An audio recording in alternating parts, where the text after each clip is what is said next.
महाराष्ट्र दिनाच्या 37व्या वर्धापन दिनानिमित्त ठाणे जिल्हा परिषदेत ध्वजवंदनाचा समारंभ उत्साहपूर्ण वातावरणात संपन्न झाला। जिल्हा परिषद इमारतीच्या प्रांगणात प्रशासक तथा मुख्य कार्यकारी अधिकारी रणजित यादव यांच्या हस्ते राष्ट्रध्वजाचे ध्वजवंदन करण्यात आले। यावेळी वंदे मातरम या राष्ट्रगीताचे गायन केले। ध्वजवंदनानंतर राष्ट्रध्वजाला मानवंदना देण्यात आली, तसेच राष्ट्रगीत, राज्यगीत आणि ध्वजगीत सादर करण्यात आले। संपूर्ण वातावरण देशभक्तीपर घोषणांनी व राष्ट्रप्रेमाच्या भावनेने भारावून गेले होते।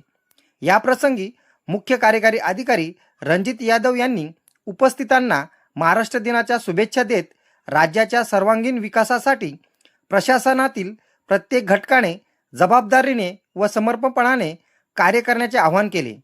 त्यांनी जिल्हा परिषदेमार्फत राबविण्यात येणाऱ्या विविध विकास योजनांची प्रभावी अंमलबजावणी करून सर्वसामान्य नागरिकांच्या जीवनमानात सकारात्मक बदल घडवून आणण्याचा निर्धार व्यक्त केला।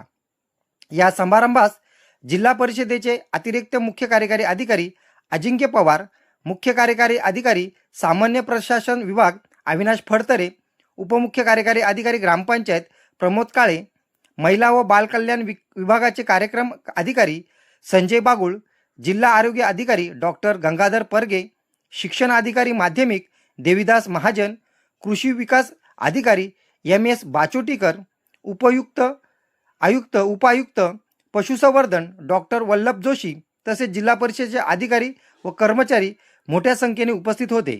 न्यूज रिपोर्टर दीपक चंदे, मशाल न्यूज नेटवर्क।